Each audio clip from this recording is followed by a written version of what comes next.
જય શ્રી કૃષ્ણ વૈષ્ણવ.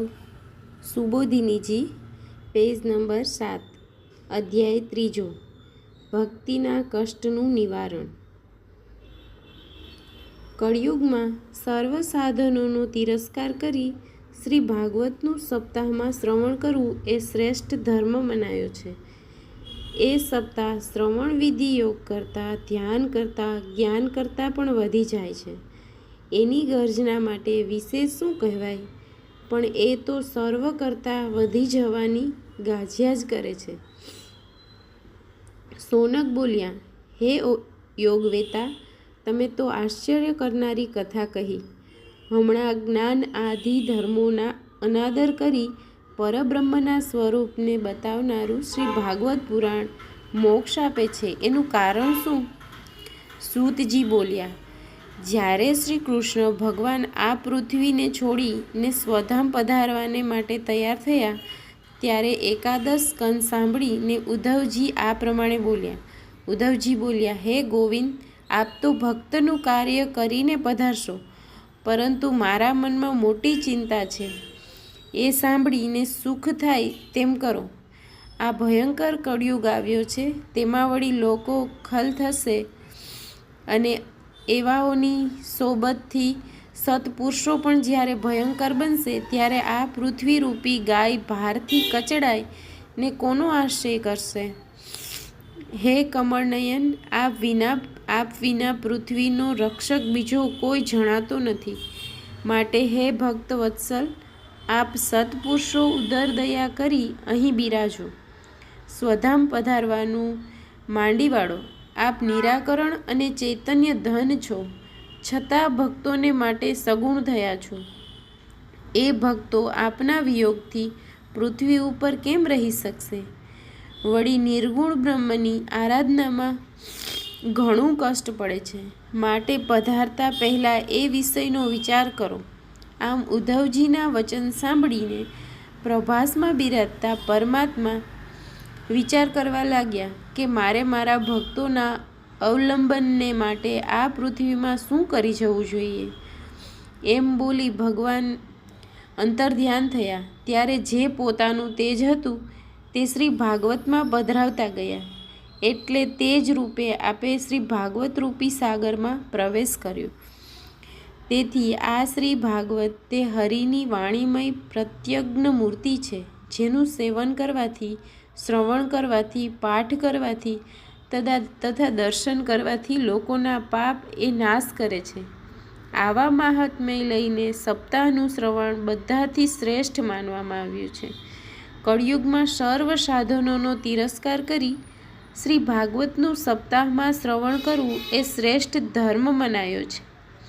વળી દુઃખ, દારિદ્ર્ય, દુર્ભાગ્ય અને ઘોર પાપોની નિવૃત્તિને માટે, કામ, ક્રોધ આદિના જયને માટે કળિયુગમાં સપ્તાહ શ્રવણ એક જ ધર્મ કહેલો છે. શ્રી ભાગવત રૂપી ભગવાનના ન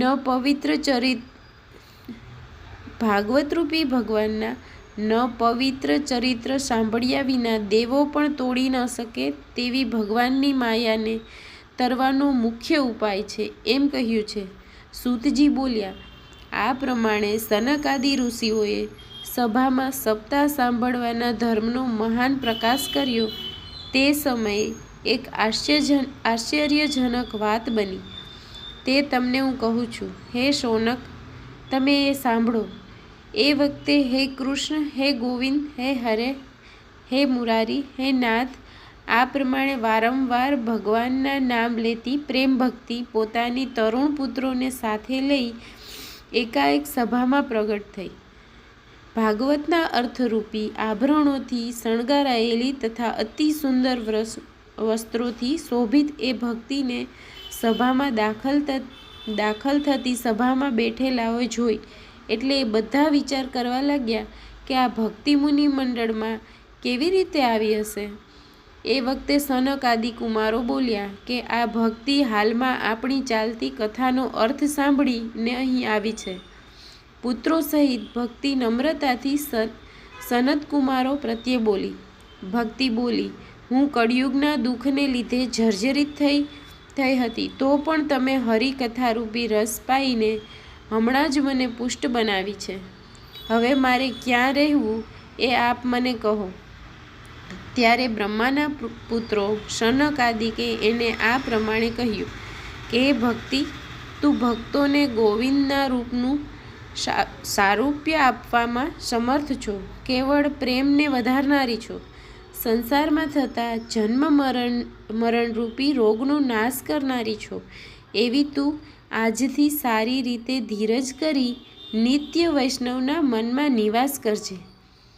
તું જ્યારે ભક્તોના હૃદયમાં નિવાસ કરીશ ત્યારે જગતના કળિયુગના દોષ પ્રબળ છે, છતાં એ તારી સામે દ્રષ્ટિ કરી શકશે નહીં. તો ભક્તના હૃદયમાં એ ક્યાંથી આવી શકે?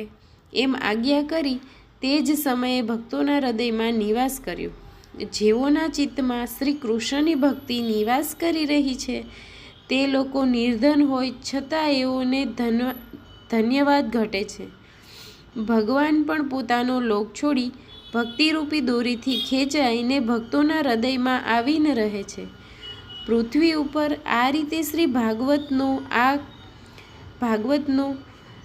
આ કરતાં અધિક મહિમા અમે બીજો ક્યોય કહી શકીએ. ભાગવતનો આશ્રય કરવાથી કથા કહેનાર અને સાંભળનાર ભગવાનના જેવા જ થઈ જાય છે. તો પછી બીજા ધર્મોનું સેવન કરવાની કાંઈ જરૂર જણાતી નથી. આગળનું આવતીકાલે. શ્રી વલ્લભાધીશ કી છે.